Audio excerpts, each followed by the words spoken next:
सच छुपने नहीं देंगे। एक तरफ छात्र हैं, दूसरी तरफ असम के लोग हैं। नहीं, मैं तो देखिए छात्रों की बात कर रहा हूँ, मैं इन्हीं के लिए आया हूँ यहाँ पे। इनके साथी हैं, मेरे से किसान आंदोलन में मिले थे काफ़ी पहले।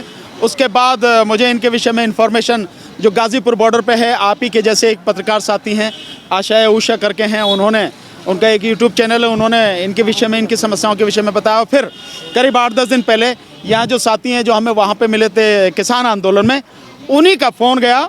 तो मैंने कहा भी मैं अभी 8 दिन के लिए तो बाहर जा रहा हूँ, उसके बाद मैं आता हूँ और 8 तारीख को मंडे में मैं आपसे मिलूँगा। तो आज मैं इनके बीच में हूँ और कुछ चीज़ें तो मुझे इनकी मालूम थी, लेकिन पूरी डिटेल में इन लोगों की समस्या क्या है, इनको दिक्कत क्या है, सरकार कहाँ इनके साथ अन्याय कर रही है, किस तरह से इनको इनका हक नहीं मिला, वो सारी चीज़ें जानने के लिए आज मैं यहाँ इनके बीच में हूँ।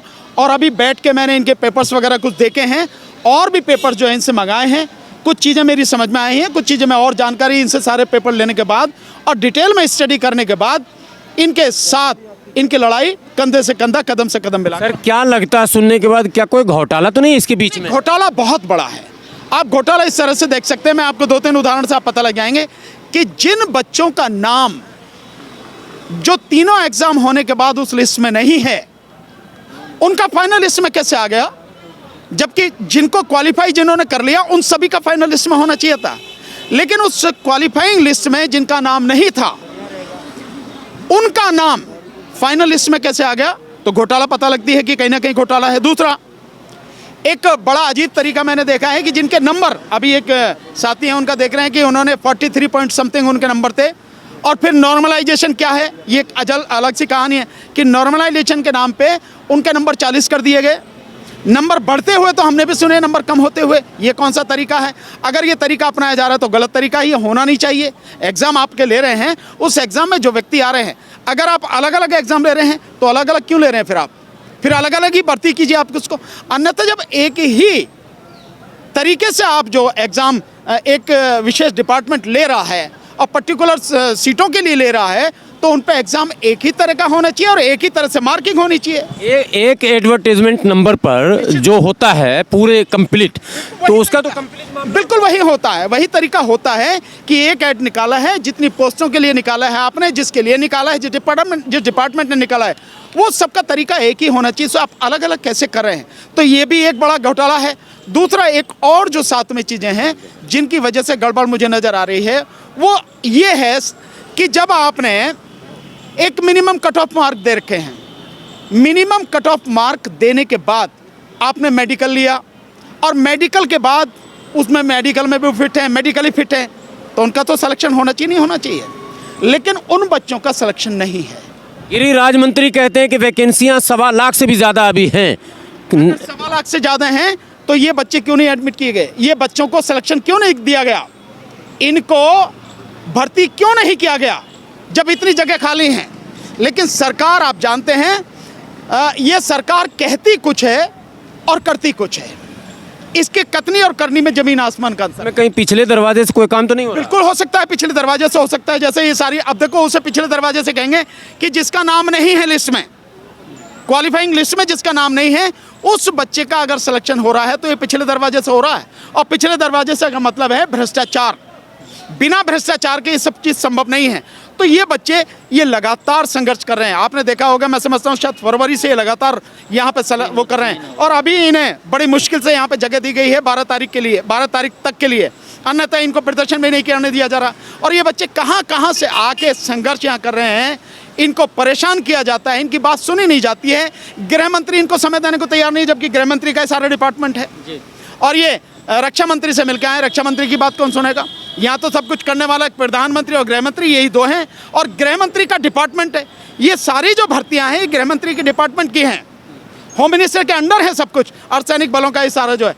तो गृह मंत्री को सीधा इनकी बच्चों की बात सुननी चाहिए, इनकी समस्याओं का समाधान करना चाहिए, और उस समय तो कर ही देना चाहिए जब जगह खाली है। लेकिन जगह भी खाली हैं और आप सुन भी नहीं रहे हैं और आप भर्ती भी नहीं कर रहे हैं। ऐसा नहीं लग रहा देश में कि इस सरकार में आंदोलनकारियों की कहीं सुनी नहीं जा रही? एक साल किसान को भी हो गया। आंदोलनकारियों की नहीं, यहाँ इस देश में किसी की भी नहीं सुनी जा रही है। मैं अभी बात ये बच्चों को बता रहा था कि ये सरकार किस तरह से पूरे देश के साथ अन्याय और अत्याचार कर रही है, इसकी कोई सीमा नहीं है। और अपनी पसंद के लोगों को ये एग्ज़ाम के बिना भी भर्ती कर रही है। जैसा अगर आप देखें कि जो आईएएस में है जॉइंट सेक्रेटरी लेवल पे सरकार 400 लोगों को भर्ती करना चाहती है, जिसमें से 40 लोगों को अब तक ये भर्ती कर चुकी है जॉइंट लेटरल एंट्री के माध्यम से। और जॉइंट सेक्रेटरी लेवल आप समझते हैं सेक्रेटरी है वो 18 से 20 साल, जो व्यक्ति आईएएस का एग्जाम क्वालिफाई करने के बाद आता है 18 से 20 साल सर्विस करता है तब जॉइंट सेक्रेटरी बनता है। उस लेवल पे उसे पिछले दरवाजे से लेटरल एंट्री भर्ती कर दिए गए हैं अलग अलग डिपार्टमेंट में। तो सरकार किस तरह से यूपीएससी को बिल्कुल दरकिनार कर दिया, कोई एग्जाम नहीं, कोई इंटरव्यू नहीं, कुछ नहीं, और आपने भर्ती कर लिए। और जिन बच्चों ने एग्जाम दिया है वो यहाँ सड़क पे बैठे हैं, आप देखें। आप कैसे साथ खड़े हैं इनके बच्चों के? नहीं देखिए, मेरा काम है कि जो इनको सारी चीज़ें हैं, जैसे लीगल अगर इन्हें ज़रूरत पड़ती है तो मैं इनको लीगल असिस्टेंट जो है प्रोवाइड कराऊँ।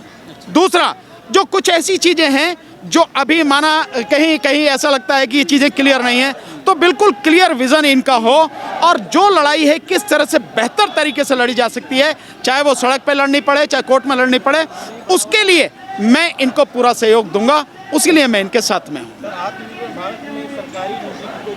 नहीं, आत्मनिर्भर भारत में कुछ नहीं है। वो कहने के लिए आत्मनिर्भर भारत का मतलब है विदेशों से सामान मंगाओ और इसको आत्मनिर्भर कहो, और विदेशी कंपनियों के हवाले पूरे देश को कर दो और निजीकरण कर दो, इसको आत्मनिर्भर कहा जाता है। आत्मनिर्भर भारत नाम की कोई चीज़ इस देश में नहीं है। केवल और केवल निजी हाथों में सौंप देना और पूरी तरह से देश को तबाह कर देना, यही आत्मनिर्भर भारत है और इसके अलावा कुछ नहीं है। आत्मनिर्भर भारत की बात एक तरफ करते हैं, दूसरी तरफ चाइना के साथ व्यापार और चाइना का सामान भारत में इस तेजी से इतने बड़े स्तर पर फैलता चला जा रहा है, काहे का आत्मनिर्भर है। और दुनिया के साथ में मोदी जी अपने वहाँ जाके नौटंकी करते हैं विदेशों में जाके और दिखाते हैं कि मैंने इतना किया, और ज़बरदस्ती झप्पी मारते हैं, लोगों से नहीं चिपकना चाह रहा हो तो ज़बरदस्ती उसके गले में जाके चिपकते हैं। ये जो सारी चीज़ें कर रहे हैं, हाँ बिल्कुल सारी ज़बरदस्ती वाली चीज़ें हैं वो सारी। फिर एक न्यूज़ इस तरह पे उसकी जो बड़ी एक न्यूज़ चल रहा है कि फिर नंबर 1 हो गए हैं मोदी जी। वो तो नौटंकी है सब सारी, इसीलिए तो गए कि भैया अब इलेक्शन आ रहे हैं। अमेरिका की मैगजीन में ये मामला। अरे कहाँ कौन कौन नहीं बिकता, आपको मालूम नहीं है।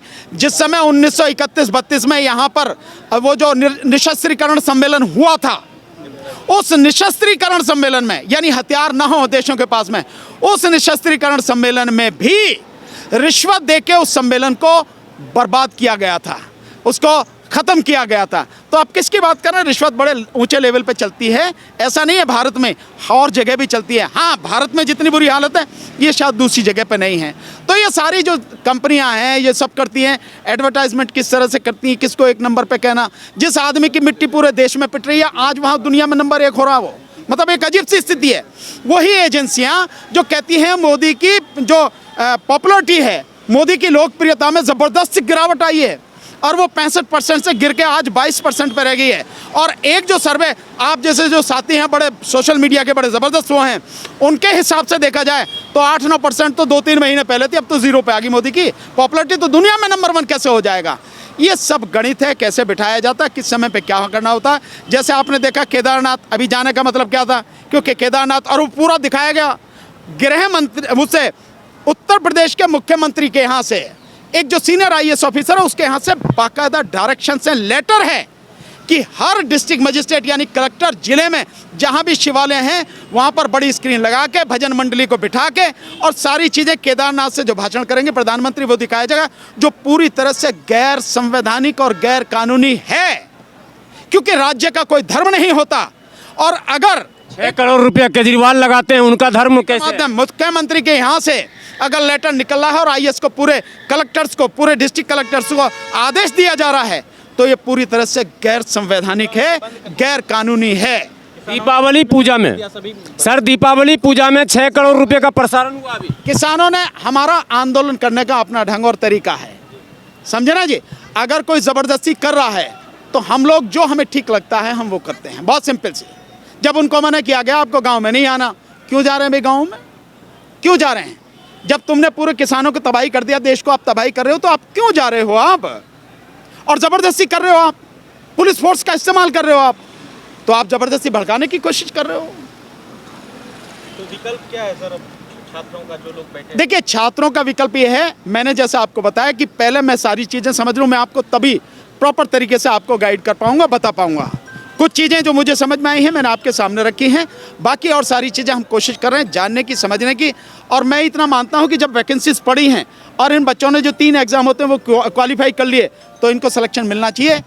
अंतिम परिणाम तो इसका यही होना चाहिए कि इन बच्चों को सिलेक्शन मिलना चाहिए, इनको नौकरी मिलनी चाहिए और इस स्थिति में भी मिलनी चाहिए। इन सब बच्चों को आखिरी चांस है।